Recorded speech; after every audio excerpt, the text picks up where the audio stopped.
Sith teaches the Jedi they're in fact space terrorists.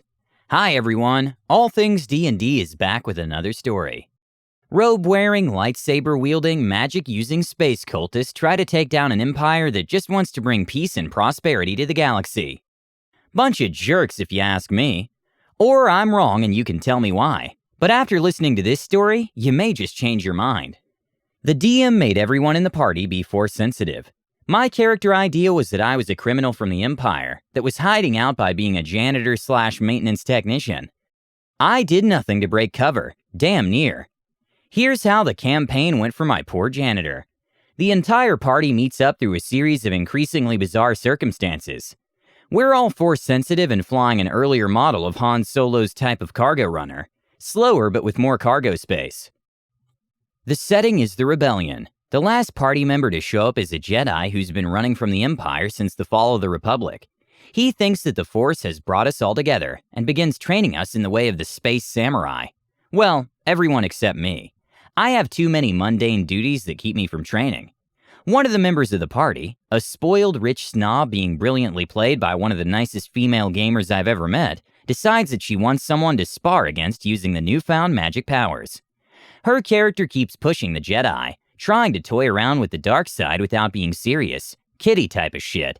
She sees my character going over a cargo manifest and decides that this is a perfect time to bring him into the fold. She immediately begins attempting to command me to join her in sparring. I am politely refusing, stating that I have work to do. My character turns to walk away, and she attacks me from behind. I did not handle it well. My character lashed out, and the DM ruled that because I was angry and just wanted her to go away, I unknowingly called on the dark side. Her body left an imprint on the bulkhead behind her, but she was still alive. The Jedi feels the use of the dark side and runs in to see my character, trying to wake up the noble while freaking out. The Jedi heals her up, and my character is confined to his quarters. The party debates killing me until the Jedi says that I can be redeemed and gives me a "you're special, but don't be the wrong kind of special" pep talk. They confiscate my blaster, release me, and nothing more is said of the situation. The noble doesn't even get a slap on the wrist for antagonizing me and attacking me unawares. Thus begins my character's swift slide into the dark side. Being attacked by a Force user had cleared my perspective a bit. The Jedi, it seemed to me, were just as big bullies and thugs as the Empires, and all their pseudo-philosophical bullshit was a smokescreen to hide the truth from the public. Some of that was the dark side talking. As the campaign went on, the party had a habit of leaving me at the ship while they confronted whatever they wanted. If I left the ship, it was in well-guarded ports, and I'd be searched for weapons when returning. The GM, thinking that the party were taking one accident a bit too seriously, began to conspire with me. I'd always get 30 minutes of his time before a session, where it was just the things I'd do without the party. We'd talk about supply purchases and paint cans and going to bars. We'd also pass a lot of notes in between us. The notes were the important thing. I'd detail exactly how I was smuggling weapons and materials onto the ship, and where I was hiding them on board. They never caught me. I began privately shipping highly illegal things between the ports we went to, and using the profit to find out everything I could about the Force, the Jedi, and this thing I'd never heard of before called the Sith. I also discovered a way to suppress my Force abilities so the party couldn't sense them.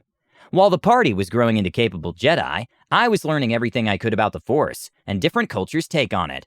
The party just assumed that I had accepted my role as support, and was going to step out of the way and let the big boys handle the dangerous stuff. I may have helped them reach this conclusion. Well, after about a year in-game, the party comes across a conspiracy being led by a Sith, who isn't the Emperor. Our ship is attacked by some of his minions, who are low-strength Dark Force users. The party triumphs easily in a boarding action. While the party is fighting, I slip off into the bowels of the other ship. I find the captain's room and search it for clues. There I find an almost completed lightsaber and a heavily damaged Sith holocron.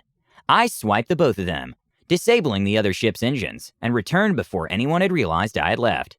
So we're back to the ship. This ship is full of righteous do-gooders who think their shit don't stink.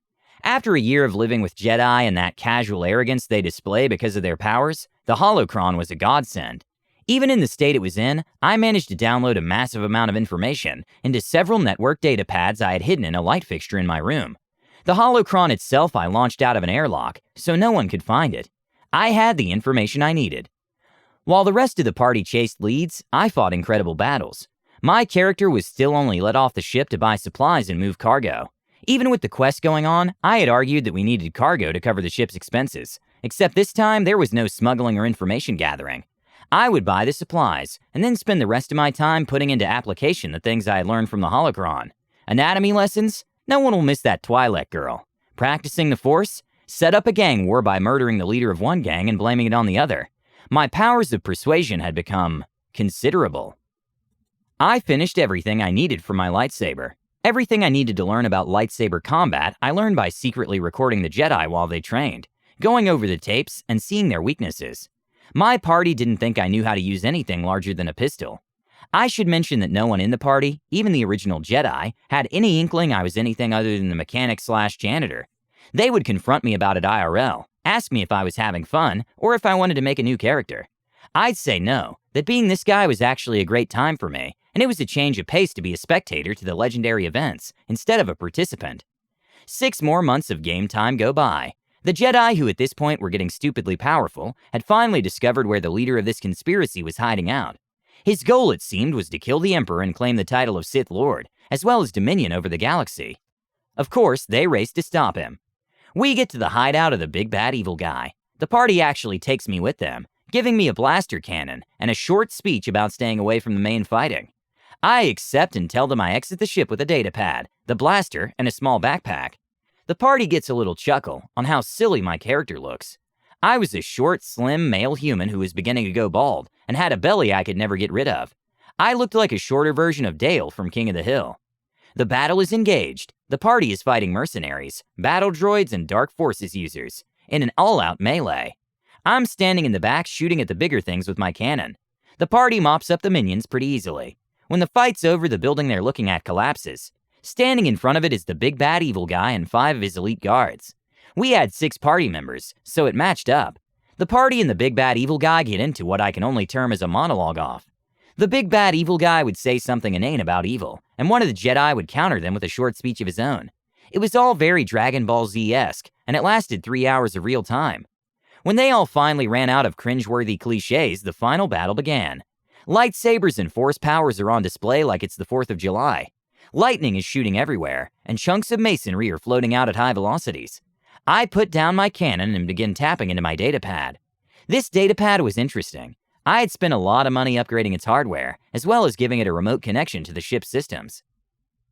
The party had spent a lot of time upgrading the ship. It was their baby. Upgraded engines, redundancy systems, and more weapons than you could shake a womp rat at. They also relied on their patient mechanic to install all of these systems.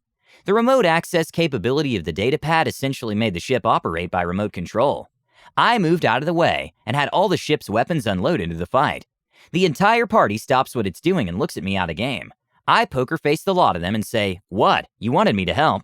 3 of the Jedi die, and all of the elite guards die. The 2 remaining Jedi, thinking that I've done all the heavy lifting for them, turn to the big bad evil guy and start to advance on him. He starts blubbering about how they're not supposed to kill him, because they're Super Sentai Space Jedi. That's when the DM looks at them and goes, "When you all get up 6 feet from the big bad evil guy, you hear the distinct sound of a lightsaber activating behind you." They turn around and see my character holding a red lightsaber, with a sneer on his face. God, I hate you people. While it was my turn, I shoved the lightsaber through the rich bitch's chest. She was one of the survivors. All that's left are the original Jedi, me and the big bad evil guy. The Jedi looks at me in character and attempts to start a speech. The DM lets him go on for 10 seconds, and then has the big bad evil guy force lightning him in the back. The Jedi was already injured from the earlier fights and the ship-based weaponry, and folds like a bad poker hand. While I'm still looking at the Jedi's body, the big bad evil guy stands up, dusts himself off, and starts talking about how I should join him, and he'll gladly share the galaxy with me, if I can help him kill the Emperor and his apprentice. I blast him up against the wall and cut his arms off with my lightsaber. 1.5 years. That's how long I had to play this game. 1.5 years of putting up with them. Hiding, cringing, bowing and scraping, being the good little mechanic so they'd let me leave the ship. 1.5 years of dealing with arrogancy, stupidity, and a blind sense of self-righteousness. All that kept me going the whole time was thinking about what I was going to do to them. All of them, when the time was right. You stole that from me. Give me back my 1.5 years. My character continued to yell things along that line, as I continued to cut the big bad evil guy into smaller and smaller pieces, and scorch the pieces with lightning. The party didn't talk to me for 3 months IRL. The DM finally convinced everyone to make up and sit down for a new campaign. The setting? A new Sith Lord has arisen and slain the Emperor. Lord Vader has pledged his support, and the Empire is winning against the rebels, having almost completely obliterated them. The party chose not to fight him. I actually stood up and was yelling for the part about a year and a half at the DM. He was laughing and the rest of the group like I kick puppies for fun. While I'm still convinced the Jedi are bad, did this story change your mind, or do you still side with the Jedi? Please let us know what you think and comment below. Don't forget to subscribe to our channel, All Things D&D. Our videos are posted every Tuesday and Friday, so stay tuned for more amazing Dungeons & Dragons content.